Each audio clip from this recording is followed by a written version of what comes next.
comenzar con esta frase que dijo C.S. Lewis.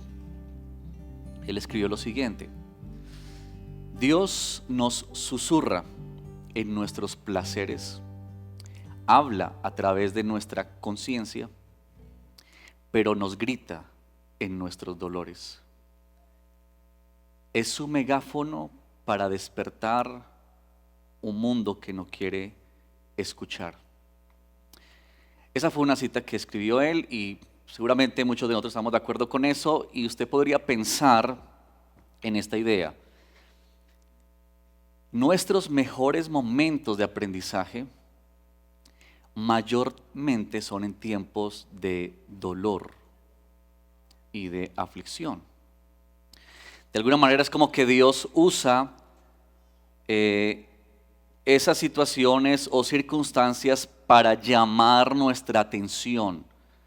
Como dice ahí la cita, para gritarnos, para que podamos atender lo que Él quiere decirnos y llevarnos hacia Él. Algo así es lo que nosotros encontramos en el libro de Joel. Así que abran por favor sus Biblias en el libro de Joel, que es el libro que hemos venido leyendo y meditando un poco más esta semana que ha transcurrido. Hoy haremos el cierre del libro de Joel con una predicación breve que además nos ayuda a introducir nuestro tiempo de bautizos. Entonces tengan ahí abierto su libro de Joel. Yo apenas voy a leer un par de versos, pero tengan un momento ahí este libro abierto y tratemos de captar un poco la idea. Seguramente los que han visto el devocional en casa pueden traer a su memoria lo que se ha enseñado a través de la palabra estos días. Pero digamos que para dar una idea general a todos y tener eso en mente, el libro de Joel comienza hablando de una plaga, una gran plaga de langostas que vino a la tierra, al pueblo de Judá en particular, para destruir, para dañar. Y ustedes encuentran eso en el capítulo 1 del libro de Joel. Cuando se está hablando, verso 4, lo que dejó la oruga lo comió la langosta, lo que dejó la langosta lo comió el pulgón, y lo que dejó el pulgón lo comió el saltón. En otras palabras, lo que está diciendo Joel es esta devastación grande que viene sobre la tierra, o que vino sobre la tierra, dañó absolutamente muchas de las áreas de la cotidianidad del pueblo. Una tierra devastada por esta plaga en particular, que produjo la pérdida de las cosechas, que no quedó ni siquiera para ofrendar al Señor, como dice en el capítulo 1. De hecho, Joel dice en el capítulo 1, verso 10, que la tierra estaba de duelo. Y él muestra a muchos cómo estaban sufriendo en agonía porque no había el sustento. Y eso fue una gran tragedia. Pero Joel está utilizando esta crisis y la está trayendo a memoria, la está trayendo a ellos sobre la mesa para hablarles del día del Señor, que entre otras cosas ese es un tema predominante en el libro de Joel, el día del Señor. Joel repite 5 veces esta idea: el día del Señor, el día del Señor, el día del Señor. Y esta expresión básicamente lo que quiere decir es que Dios en un momento particular iba a hacer algo especial. No porque Dios no haga cosas especiales todos los días, pero el día del Señor hace referencia en que no habrá duda para ninguna persona que ese día en particular en la historia el Señor iba a hacer algo, bien fuera para juicio o bien fuera para bendición, pero no quedaría duda a ninguno de que esa era una obra o una intervención de Dios. En el libro de Joel nosotros encontramos un llamado, que es el mensaje central que se encuentra ahí en el capítulo 2. Como suele ser el mensaje que hacen los profetas, el llamado al arrepentimiento. Ya hablaremos sobre eso. Pero también tenemos el anuncio profético de la gran esperanza para el pueblo de Dios, también ahí en el capítulo 2, ya lo mencionaremos, porque lo que quiero mostrarles esta mañana brevemente son estos 2 aspectos que hace mención el profeta Joel, que tiene que ver con la manera en la que se evidencia el poder del evangelio en la vida de las personas. Y particularmente aquí lo veremos en 2 formas: en el arrepentimiento y también en la nueva creación que hace Dios en los suyos. Así que eso es lo que quiero compartirles esta mañana.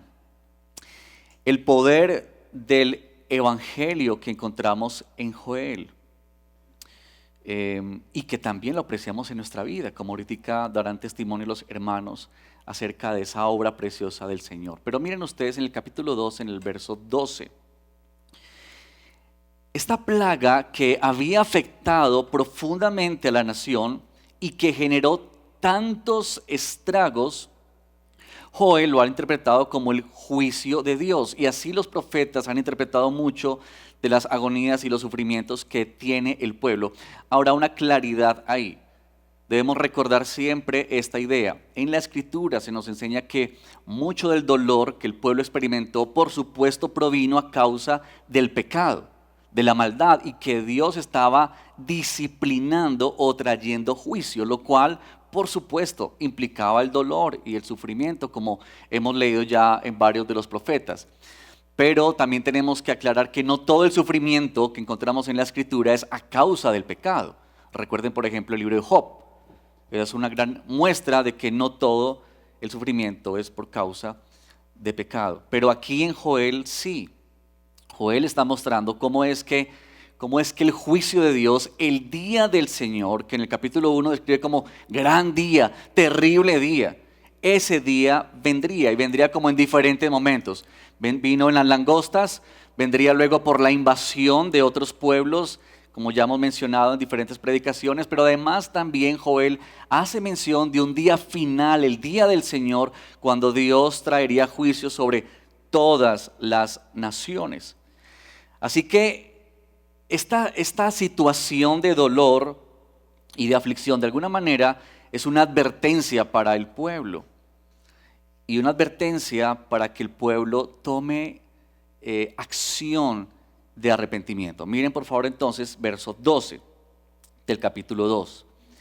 Aún ahora declara el Señor, vuelvan a mí de todo corazón, con ayuno, llanto y lamento. Rasguen su corazón y no sus vestidos. Vuelvan ahora al Señor su Dios, porque Él es compasivo y clemente, lento para la ira, abundante en misericordia, y se arrepiente de infligir el mal.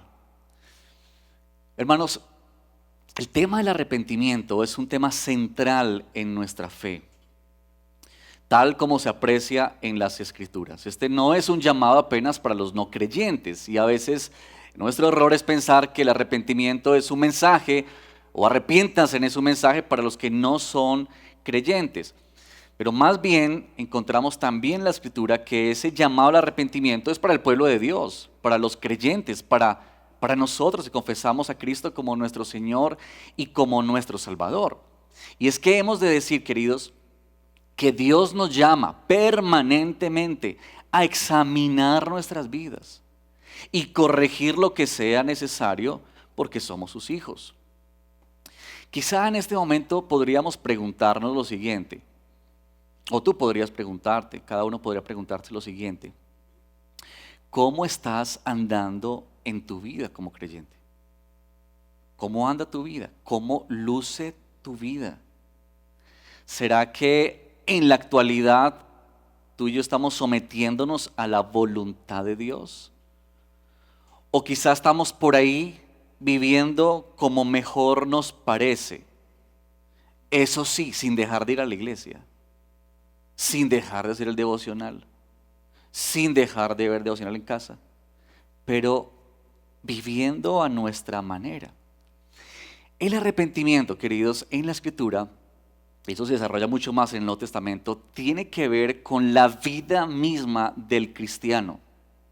No es apenas el inicio para la vida cristiana, es la continuidad, es el estilo de vida, es la forma en la que tú y yo hemos de vivir permanentemente delante de Dios. Y eso es lo que está llamando Dios al pueblo aquí en Joel y nos llama a nosotros. A una hora declara el Señor, vuelvan a mí de todo corazón. Ahora miren sobre el asunto del arrepentimiento y cómo es que el Evangelio nos deja apreciar lo siguiente. Si ustedes se dan cuenta, cuando Dios llama al pueblo al arrepentimiento, Él dice lo siguiente: vuelvan de todo corazón con ayuno, llanto y lamento. En otras palabras, lo que está diciendo el Señor es que el arrepentimiento sí implica en nosotros un dolor a causa del pecado. Una tristeza profunda a causa de que hemos ofendido a nuestro Señor, a nuestro Dios. Nos debe doler el pecado al sabernos tú y yo pecadores y que hemos atentado contra la santidad y la bondad de nuestro Dios. Y Joel advierte de que hay una posibilidad de que el arrepentimiento no sea un arrepentimiento genuino, sino disfrazado, falso, acomodado. Por eso miren ustedes en el verso 13, rasguen su corazón y no sus vestidos. Esa idea de rasgar el corazón que estaba bien marcada en la cultura judía, era una forma de mostrar su dolor y su arrepentimiento, pero que muchas veces no estaba reflejando lo que verdaderamente estaba en el corazón. Así que quizá uno puede aprender maneras en las que muestra un arrepentimiento, pero realmente no está experimentando un arrepentimiento en lo profundo del ser. Quizá tú y yo muchas veces rasgamos nuestras vestiduras, pero no nuestro corazón. Y lo que Dios conoce, que no conoce el otro, es justamente eso, nuestro corazón. Porque muchas veces, queridos, tú y yo estamos más ocupados o preocupados por las consecuencias de nuestro pecado que por el pecado en sí mismo. Es decir, muchas veces lo que nos aflige es pensar en la consecuencia del pecado y no en que esa acción está ofendiendo a nuestro Dios, al Dios que adoramos, que estamos pisoteando su nombre, que estamos no reflejando la luz de Cristo en nuestro corazón. ¿Y qué si pudiésemos quitar las consecuencias del pecado? ¿Qué haríamos? ¿Y qué si Dios te dijera que por un día no vas a tener consecuencia de lo que has hecho? ¿Qué harías tú? Si Dios te dijera, en las próximas 24 horas no tomaré en cuenta de nada lo que tú hagas. Cerraré mis ojos y mis oídos. Tienes 24 horas para hacer lo que tú quieras. ¿Qué harías? ¿Qué harías? Piensa eso, porque muchas veces nuestra inclinación es el dolor hacia las consecuencias y no hacia lo que es quebrar la relación con nuestro Señor. Así que Joel está hablándonos acerca de esto, y es que a veces podemos confundir arrepentimiento con remordimiento. Es decir, la tristeza, el dolor que dura apenas un rato, ¿cierto? Y que una vez desaparece ese dolor, seguimos nuestra vida como si nada hubiera pasado. Y volvemos a lo mismo. Y seguimos amando, deseando, deleitándonos, congraciándonos con lo mismo. Cuando en realidad lo que Dios nos enseña en su palabra acerca del arrepentimiento es lo que dice el verso 13. Vuelvan al Señor su Dios, porque Él es compasivo y clemente. Pero miren esta palabra, vuelvan al Señor. ¿Qué implica volver? Es un cambio de dirección. Es no continuar en la dirección que tú ibas. El arrepentimiento genuino es estar de acuerdo con Dios en que lo que Él dice que es pecado, tú crees y entiendes que eso es pecado, que ofende a Dios. Y por lo tanto, no es apenas una tristeza superficial que dura un rato y luego se pierde, o una culpa que te aleja de Dios y te mantiene ahí aislado, sino más bien el arrepentimiento verdadero te hace correr a Cristo, lo cual implica correr lejos del pecado. Ese es el arrepentimiento. Vuelvan al Señor su Dios. Vuelvan, regresen lo que está diciendo el Señor. Dejen de hacer lo que están haciendo y vengan a mí otra vez. Es el llamado de Dios a través de este profeta. Hermanos, todos nosotros necesitamos examinar nuestro corazón. Y quizás preguntarnos, ¿qué situación está usando el Señor? Si hay alguna situación que Él esté usando para llamarnos al arrepentimiento. ¿O cómo es que el Señor está denunciando tu pecado? ¿De qué maneras? Su palabra que está ahí, la situación que estás viviendo. ¿Qué es lo que Dios está usando para llamar tu atención, así como lo hizo al pueblo suyo a través del profeta Joel y a través de las situaciones que hemos descrito brevemente aquí en esta reflexión? Pero tenemos que pensar sobre eso, porque quizá el Señor te está diciendo a ti hoy fuertemente: vuelve a mí otra vez, vuelve a mí. Y otra vez, hermanos, perdónenos que seamos tan reiterativos con este asunto, pero saben, yo pienso que cada vez es más urgente esta idea, hermanos, de que a veces pensamos que alejarnos de Dios es irnos de la iglesia. Y no necesariamente. Alejarte de Dios no necesariamente implica que te vas de la iglesia, que abandonas la comunidad. Es que cuando el Señor hace la denuncia en el corazón, es porque muchas veces, aún haciendo lo que parece correcto, nuestro corazón está completamente distanciado del Señor. Así que, hermanos, este es el llamado, el arrepentimiento genuino y verdadero. Y piensa para ti hoy cómo estás en eso delante del Señor. Ahora, lo segundo que quiero mencionar es lo que se dice más adelante en el capítulo 2, y es como el profeta Joel nos habla de una extraordinaria promesa que nosotros vimos su cumplimiento y gozamos hoy en día de su cumplimiento. Y es como el Señor nos hace nuevas criaturas, porque Dios va a asegurar que en realidad ese arrepentimiento sea verídico, sea genuino en nuestra vida. Pero no solamente eso, sino que Dios va a operar un cambio profundo en nuestros corazones. Así que vayan más adelante conmigo, por favor, ahí en el capítulo 2, verso 28. Luego en el verso más adelante, Joel habla de la misericordia del Señor y cómo es que Dios responde a ese arrepentimiento de su pueblo. Pero miren lo que el verso 28 va a decirnos, que es tan importante para nosotros. Dice verso 28, y sucederá que después de esto derramaré mi espíritu sobre toda carne, y sus hijos y sus hijas profetizarán, sus ancianos soñarán sueños, sus jóvenes verán visiones, y aún sobre los siervos y las siervas derramaré mi espíritu en esos días. Haré prodigios en el cielo y en la tierra, sangre, fuego y columnas de humo. El sol se convertirá en tinieblas y la luna en sangre, antes que venga el día del Señor grande y terrible. Y todo el que invoque el nombre del Señor será salvo, porque en el monte Sión y en Jerusalén habrá salvación, como ha dicho el Señor, y entre los sobrevivientes estarán los que el Señor llame. Ahora miren por favor esta sección, el comienzo. La misericordia de Dios se aprecia maravillosamente, extraordinariamente en esta acción que el profeta Joel anticipa, y que yo creo que muchos de nosotros sabemos cuándo se cumplió eso. ¿Usted recuerda cuándo se cumplió eso? ¿Recuerdan? ¿En dónde? En Pentecostés, exactamente. Y Pedro, allá en el libro de Hechos, capítulo 2, toma las mismas palabras de Joel cuando viene el Espíritu Santo sobre los discípulos. Ellos están hablando en distintas lenguas y entonces la gente piensa que ellos están borrachos. Y Pedro les dice, bueno, ellos no están borrachos, pues apenas está de día, ¿cierto?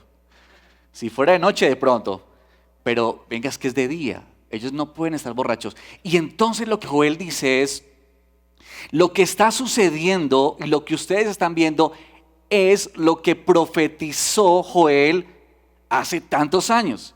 Y entonces Pedro toma las palabras textuales de aquí, en el libro de Joel, y las ubica ahí, en el Nuevo Testamento, en el libro de los Hechos. Porque lo que los profetas han anunciado, que ya hemos visto en Jeremías, veremos en Ezequiel y otros profetas, es que el problema del ser humano, queridos, radica en el corazón, no en el exterior, no en las prácticas. Israel aprendió muchas cosas. Nosotros podemos aprender muchas formas religiosas, pero el problema, el asunto real radica en lo más profundo de nuestro ser, en nuestro corazón. Así que Dios está anticipando que su obra verdadera en su pueblo será ahí, en el corazón. Por eso Él está anunciando que en esa obra de redención algo ocurrirá, y es la venida del Espíritu Santo. El Espíritu Santo que vino a morar en todos nosotros. Y mientras yo leía un poco esto esta semana para preparar esta predicación, yo pensaba en esto. Yo creo que nosotros, en esas cosas que nos acostumbramos tanto al lenguaje cristiano y evangélico y tantas cosas, vamos perdiendo muchas veces el impacto de ciertas verdades y realidades. Y yo pensaba, oye, es que realmente cuando venimos a Cristo, el Señor pone su Espíritu Santo en nosotros. Es decir, la misma presencia de Dios, la que habitó en el arca ya en el Antiguo Testamento, la que estaba ahí en el lugar santísimo donde solamente podía entrar Moisés, la que venía únicamente sobre aquellos siervos a los que Dios designaba para funciones específicas. Ahora esa presencia mora en nuestro corazón. Y yo creo que nosotros muchas veces nos acostumbramos a eso, ¿no les parece? Se nos vuelve como rutina, un paisaje. Sí, el Señor mora en nosotros, qué lindo, aleluya, amén. ¿Y qué eso con nosotros? Es decir, cuando Joel está anticipando esto y cuando Pedro está diciendo, es que lo que está ocurriendo ahora en nosotros es que Dios ha derramado su Espíritu Santo sobre nosotros. Es lo que ahora hay en nosotros, el poder del Señor, la obra del Espíritu Santo que viene para convencernos de pecado. Por eso Jesús dijo, a ustedes les conviene que yo me vaya, porque si yo no me voy, entonces no vendría el Espíritu Santo. Pero cuando Él venga, entonces les convencerá ¿de qué? De pecado, arrepentimiento, lo que el pueblo no podía hacer. Por la inclinación permanente a nuestro pecado, Dios a través del Espíritu Santo asegura para los creyentes que esa obra se lleva a feliz término. Esa es la obra de nuestro Dios. Este es el milagro, queridos, de la salvación. Hoy cuando estemos aquí, presenciemos en un momento los testimonios de los hermanos. Y yo leí esos testimonios esta semana y pensaba en esto, hermanos. El milagro de la salvación. El milagro de la salvación. El milagro de que Dios toma nuestras vidas, las saca de donde estábamos, muertos, perdidos. Y entonces el Señor maravillosamente nos rescata y nos trae a ser sus hijos y pone su Espíritu en nosotros para darnos seguridad de su obra y seguridad de salvación, no solamente presente pero futura. Hermanos, ¿qué hay mejor en esta vida que eso? ¿Qué hay mejor que eso? ¿Qué puedes encontrar tú en esta vida mejor que eso? ¿Qué? Debemos pensar, queridos, en estas verdades que a veces creemos, eso es para los nuevos creyentes. Eso ya no es para mí. No. ¿Cómo es que esta verdad hoy vuelve a impactar tu vida? La idea de que Él ha derramado su Espíritu sobre nosotros. Una de las preguntas que hacíamos para el testimonio justamente era eso. ¿Cómo aprecias hoy la obra de Dios en tu vida? Porque hermanos, si no hay una disposición para servir al Señor, entonces el Espíritu Santo no ha venido sobre nosotros. Porque Él vino para cambiar nuestra disposición, para ahora vivir para la gloria de Dios, rendidos a Él, sometidos a Él, luchando por supuesto contra el pecado que permanece aún en nuestro cuerpo mortal, pero anhelando otras cosas ahora, anhelando la gloria de nuestro Dios, anhelando la comunión con nuestro Dios por encima de cualquier otro deseo. Los creyentes, tú y yo, hemos sido empoderados para vivir una vida que agrada a Dios. Hermanos, cuando Pedro habla del poder del Espíritu Santo en la vida del creyente. No es una posibilidad. No es que somos salvos para ver si de pronto funciona en nuestra vida esta salvación y quizá podamos alcanzar realmente una vida que agrade al Señor. No, no, no.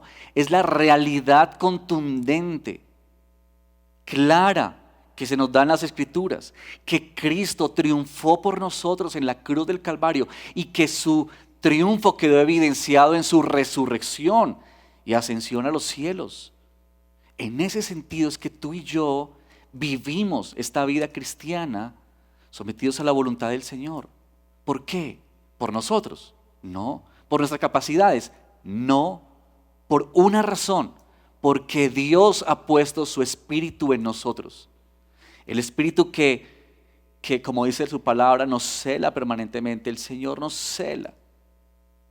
Y es lo que asegura para ti y para mí que sí podemos vivir una vida para el Señor. Y eso se aprecia en las formas en que tú puedes ver en tu propia vida los cambios que el Señor ha hecho y que Él ha efectuado. Y como escucharemos en un momento, bellamente, esa obra del Espíritu Santo en nuestro corazón. Quiero terminar con esto. En el verso 32, ahí de Joel, al final él dice: y todo aquel que invoque el nombre del Señor será salvo. Que es lo mismo que cita Pedro ahí en el capítulo 2 del libro de los Hechos. Y que Pedro está aludiendo a Jesús. Este nombre en el que ustedes invocarán y serán salvos, Joel está anunciando, ese es Cristo. Porque Pedro toma esa misma idea para decirles: hombres de Israel, escuchen esas palabras, Jesús el Nazareno, que ustedes mataron, ese es en quien hay salvación.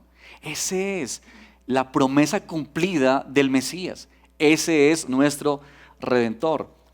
Y después Pablo retoma la misma idea y en Romanos capítulo 10 él vuelve a decir lo mismo. Y verso 11. Pues la Escritura dice: todo el que cree en Él no será avergonzado, porque no hay distinción entre judío y griego, pues el mismo Señor es Señor de todos, abundando en riquezas para todos los que le invocan. Y aquí vuelve a traer Pablo la idea de Joel: porque todo aquel que invoque el nombre del Señor, ese será salvo. Ahí está, mis queridos, el regalo de la salvación.